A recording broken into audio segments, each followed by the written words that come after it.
Welcome to How to Write Good. I am your host, Daniel Poppy. You can find out more about me at danielpoppy.com. You can check out my stuff, I guess. You can check out The Ninth Hour on Amazon. That's a book. I hear it's all right. You can also check out One Last Toast for Ebenezer Fleet. That is on this feed. It's also on its own. If you don't want to listen to this podcast, you can always just listen to that. It's all right, something like that. This week is a guest week, so I'm going to jump right into it. Before I get started, so we have a band. I have a band called Hypheria on the show. Now, this band works a little differently than others, and you'll hear about it. So the core of the band is James and Eric, and James actually creates the music, and Eric kind of changes it a bit. But you'll hear more about that as we listen to it. I just want to give them a few different plugs. If you want to check them out, they reminded me a bit of like Daft Punk, that kind of thing, which I enjoy. You can find them at Facebook /Hypheria RT. Hypheria is spelled Hypheria, so how you'd expect. So it's Hypheria RT. So Facebook /Hypheria RT. You can find them on Instagram /Hypheria RT. Twitter, same thing, at Hypheria RT. Their website does not have the RT. It is hypheria.com. Eric and James, welcome to the show. Thank you. Glad to be here. All right, so we are going to start in a really boring way, just talking about your band, or whatever you want to call it, because I don't know. What do you call it? It's a band, yeah. Is it really a band, though? I think so. I mean, I don't like to do stuff alone, so. Okay. Okay, so I guess nobody knows what we're talking about already. So, can you, either of you, feel free to pipe in, I guess, if you want to. Can you tell me, just give me like an overview of how things work, and just give me an overview of the band, I guess, of Hypheria. Okay, so sure. Like, basically, I'm just writing a lot of music, and then Hypheria is kind of the name that I put the music out under. And really cool dudes like Eric, who are awesome artists in their own right and doing their own cool things, help me out. And they play shows, and Eric is on one of our next albums, doing some session work. So it's kind of like a collaborative process, but it's also I'm pursuing my artistic vision a lot. Okay. Let me see. So, can you give me like an overview of like what that? Can you give me a more detailed overview of what that looks like? In what, like the creative process? Yeah, the creative process, I guess. Sure. Well, I think it's just like a lot of brainstorming ideas and a lot of brainstorming musical ideas at my desk, or lyrical ideas, or even thematic ideas, and then hashing that out and kind of taking it to artists like Eric and getting his feedback in a lot of ways through the shows. Because a lot of times, like, I'll come up with a bass line and send it to Eric, and then, Eric, what do you do with my bass lines? I funk it up. Exactly. So I kind of like get inspired by that, and then Eric always makes things more funky, and then we just take it from there, and that's how things kind of grow. I'm tempted to put a bleep over that. I'm not going to, but I'm really tempted. I'm not going to, but I'm just like, I really want to. Okay. I had a... So you work... Okay, so James, you are the facilitator. We were talking about this before. Mm-hmm. Or mastermind, whatever. But, so, Eric, you're pretty heavily involved in the creative process then. Yeah, I mean, I mostly work in the post-production of things, though. I mean, besides the fact of doing session recording, like James will send me a tune and then I'll record an idea that I have over that. Most of my creative input comes from like the live production of things, because there's so much freedom in the creative process on stage for me. James kind of tells me to do whatever the heck I want for the most part, as long as the song stays together and the central idea is put across. I think I have the freedom to put any sort of effect or idea into the tune live that I have while it's happening. So that's kind of a really cool role that I have in this group. Okay. So Eric, do you have headphones on right now? Yes. Okay. I'm getting a little echo from you. I don't know why. I'm getting an echo from you as well. I'm getting an echo from myself. Just in the case. It usually works really well. So, okay. Is there anybody else who's involved in the creative process fairly heavily? Yeah, there's a couple people, but it's usually like either in a production kind of way, or else it's in the live show kind of sphere. So that's kind of, Eric's involved in kind of both of them, and I like to talk about thematic ideas with Eric as well, and business ideas. Pretty much any ideas I usually talk to Eric about. So Eric was, I think he was downplaying his role, but he was saying that you were kind of the core, but it sounds like you both kind of are the core. You just like,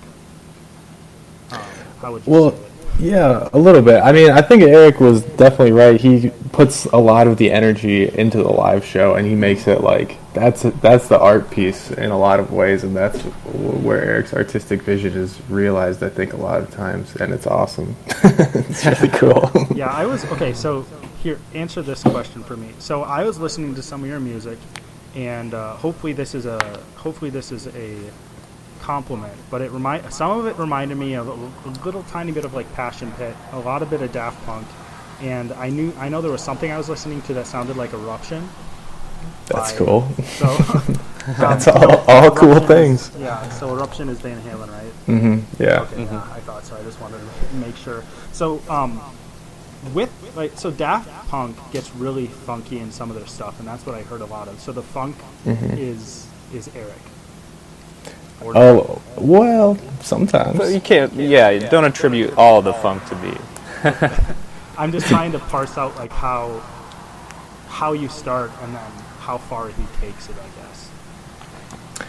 Yeah, it depends show to show, I think, but the funk is definitely, I think, comes together, I think both of us. I mean, like, that's how we got funky, just playing together. So when we hit the stage, it's like, it just comes together really nicely. How long have you been like, funky music is, it's funky, I didn't swear right there. Funky music is not dead, it's just old, like it's, I think it's kind of coming back a little bit in some areas, but have you always kind of played that way?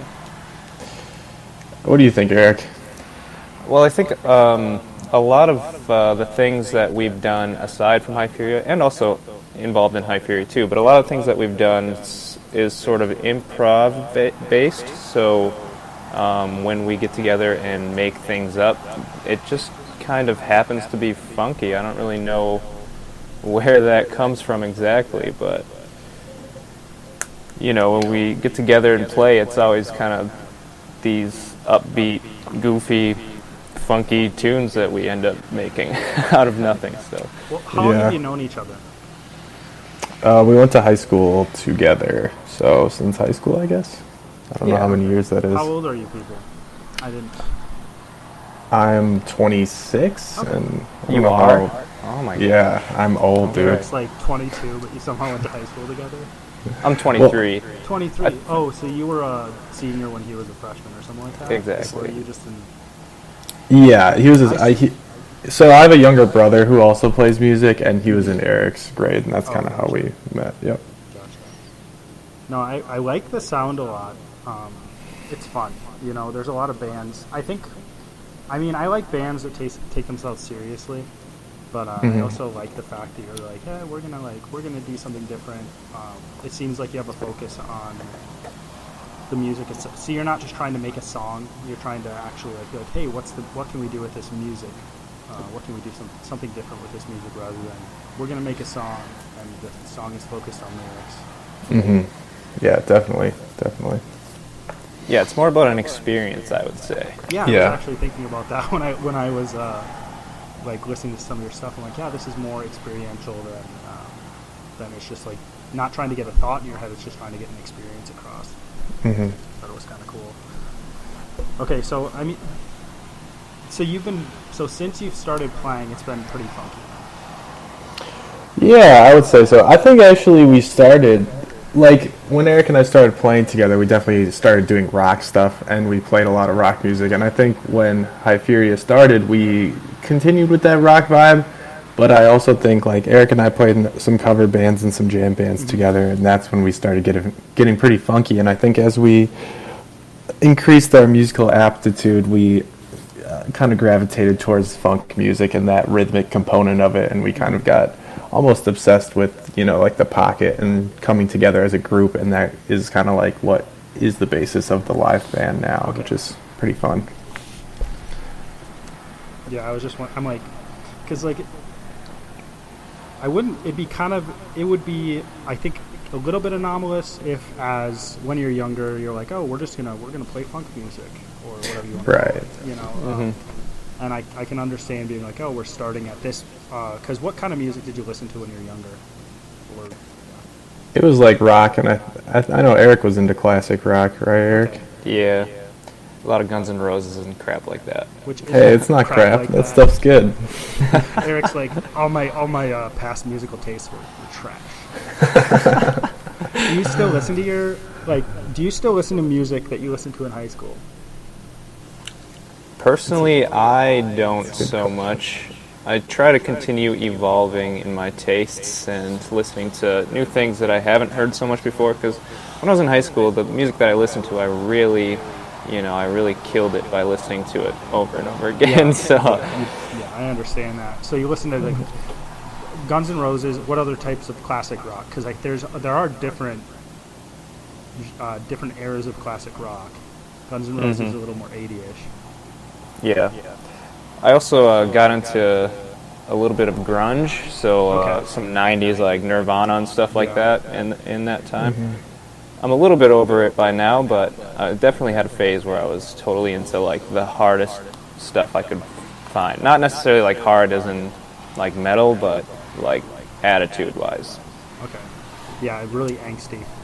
Yep. I'm a fan of it. That explains I don't a lot, know. Eric. There's a part of me that still really likes the really angsty stuff, because I feel like Nirvana in that era was the last era of bands that were actually rebelling against something, and then you got into stuff like Blink-182 and Green Day, and they weren't rebelling against anything anymore. Yeah, they were like, hey, we still want to be punk, but like they weren't. They were cashing in on the vibes. Yeah. I mean, good for them. Big time. Yeah. So, what about you, James? Do you still listen to? I don't really, I guess. I do sometimes. I do like to return to stuff sometimes. I don't know if it's for like nostalgia or whatever, or sometimes I'll just listen to the radio and a lot of those songs will come up and I'll be like, wow, I haven't heard this song in a long time. This is awesome. Wait, let me guess your musical genre. Your high school musical genre was just pop music. Just whatever's on the radio. No. Okay.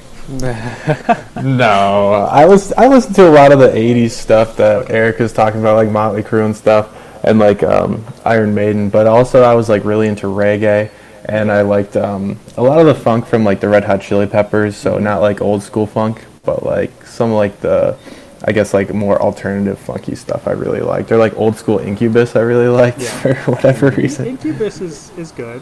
I mean, so for me, I listen to different stuff now, and I've definitely evolved my musical taste, but at the same time, there's certain things where I'm like, I still like it, but it's not something I'm listening to as much. Once in a while, I'll go back to it, and I'll be like, I enjoy this.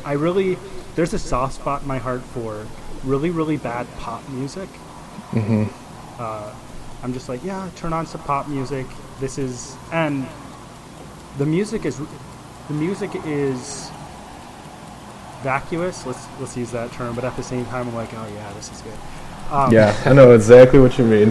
It's like sometimes it just hits the spot. It does. It's like eating really sugary food or something or really, really greasy food. It's like, I know this is going to kill me, but I love it. And that's kind of how I view really bad pop music. I'm like, I know this is melting my brain, but I'm enjoying this right now. It's one of my guilty pleasures, which isn't a secret anymore. But yeah, you turn that stuff on, and once in a while, I'll be like, yeah, this is my jam right now. All right, so who's responsible for your weird concert getup? I don't know what you mean. So you, with the black lights and all your you have to, if you need to look at their live concerts, because you have the black lights, you have like the neon. Yeah, we have recently painted ourselves up for a blacklight show. Okay. Several. We've done this a couple times now. Now I need to look at your other stuff. But you don't do that all the time? We should start now. I mean, yeah, that's a good idea. Yeah, we'd like to incorporate the this black is kinda light cool. more. Whose idea was that? Well, that was we were playing at the Tarleton Theater in Green Bay, so that was our friend Tarl Knight booked us for that show. And he's got awesome music as well. But we he wanted to do like a blacklight show, so we just kind of got into it and painted ourselves up. And we'd love to do that kind of stuff more often. It's just a lot of times you have to work with the venue pretty closely to facilitate that. So we'd love to do that more though. Like that's definitely what we want to get into. So you want to? Do you really want to attract the type of fans you're going to attract with that? You're gonna. Why not? Why not? I guess. We want everyone to love our We music. want everyone to. Yeah, exactly. I guess. I was watching that. I'm like, this would probably be a really, really good concert to trip to. Yeah, we certainly Possible. get some people turn up, you know, Yeah, and then you're ready like, to go. and then you suddenly are like, oh, did they legalize recreational marijuana in Wisconsin? I didn't know that. It's like, whoa, okay. But yeah, I was just looking. I'm like, oh, who's that? So it was just like, oh, it's a blacklight show, so let's paint ourselves up. Yeah, basically. But Aiming more into the body paint. yeah, Eric likes to just go all white, just shine like Jesus on stage, which is cool. So Eric, you have some side projects going on, or you do your own. Okay, so let me rephrase that. James, you're kind of like making the music for Hypheria. You're bouncing it off Eric, and he's putting a spin on it. Eric, you also do your own thing. It's not just a side project. Is that Right? better? Okay, so can you tell us about what you do? Is it? Yeah, just go. Okay, yeah, sure. So in Green Bay here, I work with mostly cover-based bands. I have one group called Big Papa Boogie, which we play like Motown and soul and some funky things. And then I also have this other group called The Gang, which is a blues and jazz-based group. Then I basically just sort of fill in wherever I can. If, you know, someone is offering a position for maybe an open jam or maybe a fill-in for a band in Green Bay someplace, and I can make a little money doing that, I'll do that as well. So I don't really have like my own original project that I'm really working on. I do write music in my free time, but it's like I haven't started a project or anything like that revolving around that music. So what kind of music do you write? It's hard to define for me. I don't really aim for a genre when I'm writing. It's just sort of whatever comes out of me. I guess it's like a amalgamation of like my influences and the current music I'm into and the current music I'm playing. I'm sure a lot of it is influenced by James and Hypheria because it does get a little, you know, weird and alienish at times. So not really. I don't really like to define it too much. James, what kind of music does he play? It's pretty funky from what I've heard. I really like it. It's very the chord harmonies are very complex and excellent. And it kind of sounds, from what I've heard, maybe he's been doing different stuff, but it's like kind of got like an 80s synth wave kind of feel to it. But yeah, it's very complex and funky, so be on the lookout. Are there plans to produce it, to get it recorded and get it out there, Eric?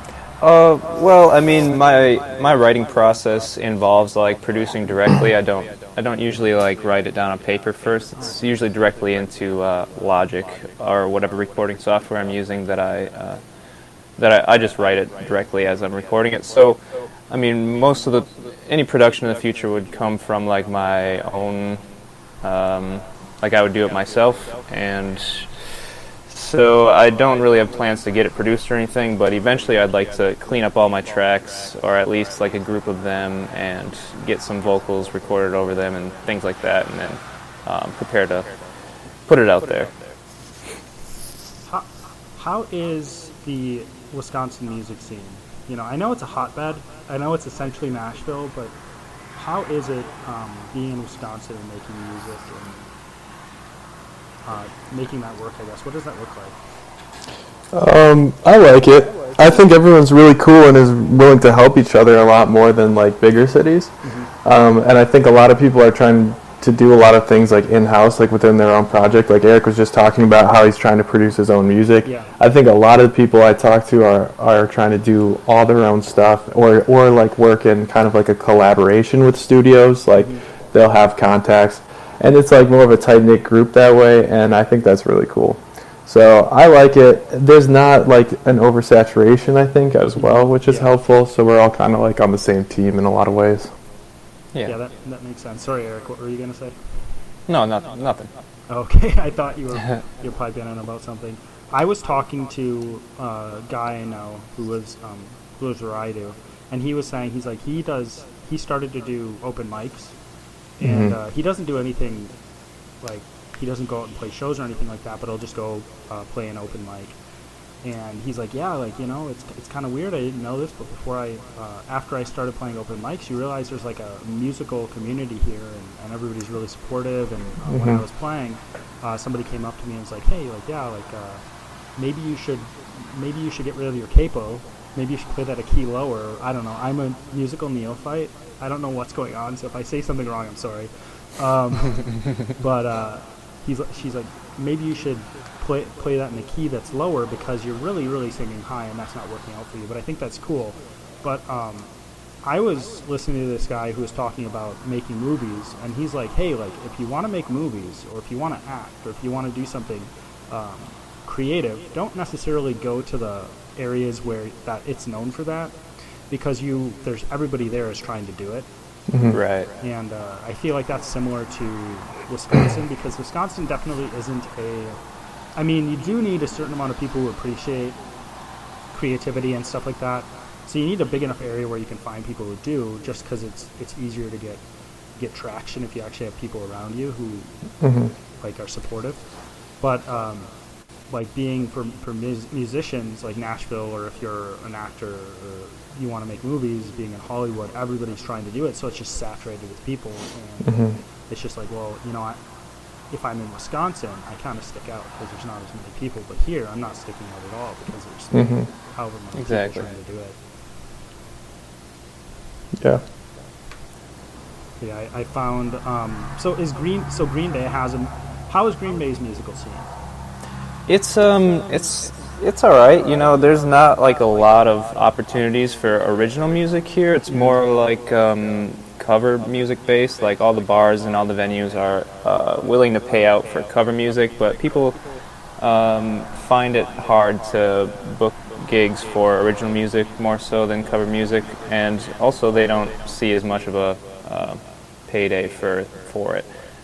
So it's pretty interesting, but if you're looking to make money while playing music, then I think like being in a cover band's kind of the way to go, at least in Green Bay. Is that satisfying though? I don't know. It can be. It just depends on like the atmosphere and the guys you're playing with. I mean, it can get to a point where it's become like stale and nothing special is really happening. But if you have the right group of guys and you know how to have fun and create a good atmosphere, it's still pretty satisfying to play cover music and get paid for it. Okay. Yeah, and then just to add to what Eric said, I think like on the flip side of that, like, yeah, there isn't as much of a focus on original music, but like the people who are putting out original music, you can kind of like get in contact with them and work together. And then like other artists as well, like visual artists, they're like more willing to collaborate with musicians because it's more of like a tight-knit group, which is pretty cool. Yeah. Yeah, I mean, Green Bay, I would think you could connect with people. You just have to put in the time, the effort to actually find where the people are and connect to people who know those people. I've found it really satisfying to connect to people, because I write, I don't do music.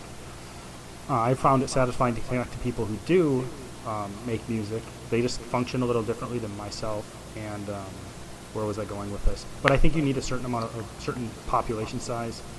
So once you hit that population size, you're like, okay, there's probably enough people who are interested in this, and you've just got to go out and do it and find them. Yeah. Definitely. Yeah. My parents live in a town of like 500 people, and there's probably one person. No, there's more than one person, but it's just like, I don't know. Yeah, that's tough. That's a little too small, but they aren't making music in that town anyway. And then they have a lot of bars. So they've got like 500 people. They've got like 7 bars. It's great, right? I mean, that's Wisconsin for you. Yeah. Yeah. I would think Madison's music scene is a lot livelier.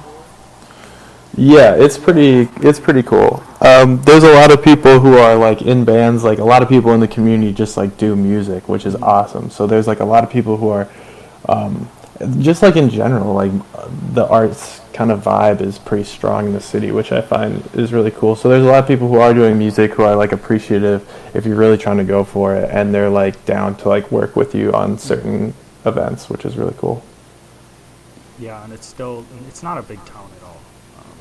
It's really not. You think, oh, this is the capital of Wisconsin. It's got to be fairly large, but it's tiny. But what was I? Okay, so we're coming to the end, but I have one more question for both of you, and you can take this however you want to take it and answer however you want. What's the hardest thing you guys think about? Let's expand it. So it can be either like making music or being a musician or the creative aspect of it. I guess that's kind of making music, but I think producing music and being creative are not necessarily the same thing. I don't know. Producing a book, getting a book published and writing a book is a little different, and there's different stages. So take it however you want, but what's the hardest part about doing that? Well, I'd say that the hardest part about being creative, I guess, and having like aspirations involving art is the fact that I'm not really willing to work for anybody anymore.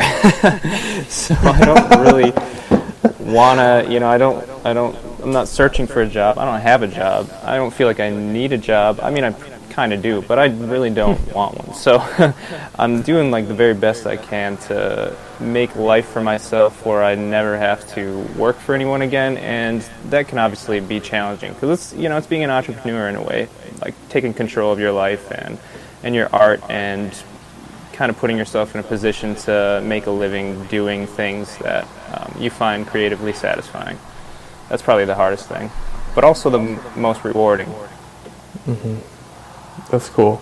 Yeah, I'm thinking that the hardest thing is like I'm thinking about producing music and how you're kind of like talking about publishing a book. I think the hardest thing is like actually finishing it. Like I can come up with tons of ideas, but to finally like finish it, to like get it mastered, to get the CD, to like or like the album released, whatever it is, to make that all happen from start to finish, to complete some kind of like thematic idea is very hard for me. But I think it just like takes practice, and that's kind of like what I'm working towards now.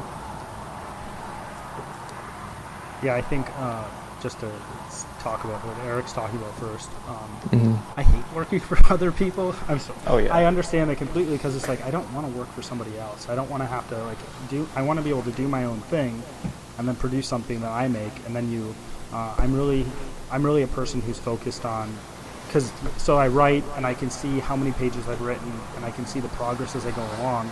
I'm not a big fan of, this is the hard part, getting into the entrepreneurial side. It's really hard to be like, oh, I'm building a business as an entrepreneur, and a lot of that is like connecting to people and creating those relationships, but you don't physically see it. When you make music, you're like, hey, I can actually hear the music. I know how far along I am in this process. But yeah, I understand completely. I don't want to work for anybody anymore. Yeah. I had a question about James's producing the music. Oh yeah. Yeah, I think a lot of people I think it's hard to stop. I think it's like, oh, you can always make something better or change it in a way, And I see that with a lot of people who write as well, and maybe it's just something across all different types of creative endeavors, or whatever you want to call it, where people are like, oh yeah, I'm finishing my book or whatever they're finishing, and then they keep on finishing their book, and eventually it can take forever.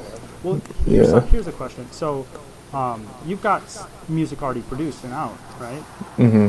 So, was it harder before you had that first song or album out, or was it harder? Like, was it harder before or after that happened?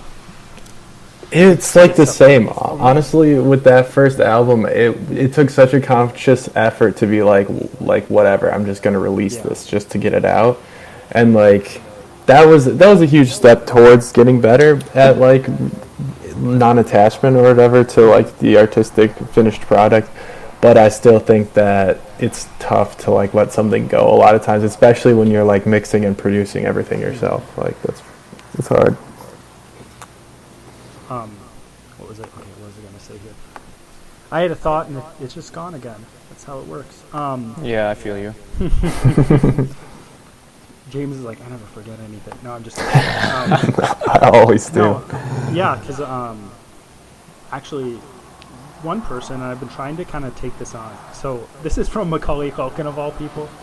And no, I think it's a good viewpoint on things. Macaulay Culkin's view is that when you're creating art, as soon as it's out into the world, you no longer own it in the same way.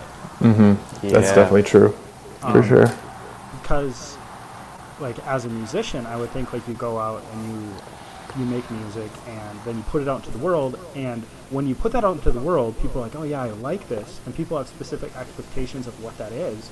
And I know of bands who people really like their albums, but they don't like them live, because they play everything differently. Mm-hmm. You know, they change it up, which, I mean, if that's kind of your MO, where you're just changing things constantly, that makes sense. But if it's if people know that, I guess that's fine. But if they don't know that, they're like, oh, what's up with this? But that's hard with writing too, because with writing, I can look at whenever I read anything I've already written, I look over it and I'm like, well, this is crap, and this is crap, and this is crap. I should have done this differently. But if it's out in the world, I can't do anything about it. I'm like, I can change grammatical errors, but everything else has to stay the same. Right. Yeah, and then you run into the George Lucas situation. Are any of you Star Wars fans? Oh yeah. Okay, which Eric, are you a Star Wars fan? I am. Yeah. I don't think Eric has seen the movies. I ask him all the time. Have you even seen the movies yet, Eric? No, I'm just kidding. I've seen a couple of them. Yeah, I've seen some of them. So what happened, and Eric, tell me what you think about this. What happened with Star Wars is George Lucas made the first trilogy, right? You know that much. Mm-hmm. In the 70s and 80s, right? Mm-hmm. I'm talking to Eric right now. He hasn't seen that. I know, I'm trying to cover for him. Okay, so he made the movies in the 70s and 80s, and then he made the prequel trilogy. You know, there's a prequel trilogy, right? Yeah. Okay, good. He made the prequel trilogy. And he's like, hey, I've got new technology, so I can go back into my old movies and I can change everything.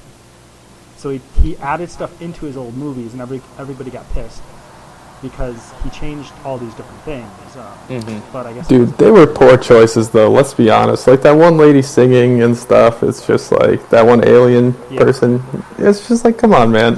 I like how like James is like, this is so stupid. Why did he do that? If you're getting mad about it, you're like, oh, I'm so mad at this. Like, why did he wreck those movies? He didn't wreck the movies. I know. He shouldn't have done certain things, honestly. But I probably would do the same thing. You know, like go back. And who knows what he's thinking? Like, I don't know. Well, I think that I honestly think that George Lucas was lucky to make those first films the way he did, and then after that, it's just like, that's your one shot, dude, and you just cashed in on those movies. But we're getting into Star Wars now. But he changed the movies, Eric, and then people got mad at him because he changed the movies that are like people love, you know. And it's like, why did this happen? You know, this is how the movie went. And he changed things in the movie that changed the characters. Mm-hmm. So Okay. do you know who Han Solo is? Yeah. Okay, so there's a scene in the movies where it's Han Solo shoots somebody and he shoots first. And I believe that he switched it where Han Solo didn't shoot first, so it changes the character. Right. So, but yeah, so I don't know. Take Macaulay Culkin's advice, and once it's out in the world, then you just leave it how it is, I guess. Yeah, I think like finishing a creative work, and when you release it, it's sort of like it's a part of the process. You know, it's like the finalization of the process where like you have to let go of what you created.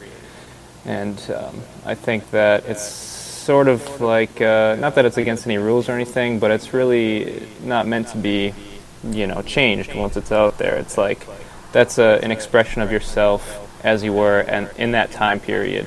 And you really, I think that it's I don't know, it's really not meant to be, anything other than what it was. And so going and changing it is sort of, not really, it's a mistake to do that. Yeah, that's a good way to put it.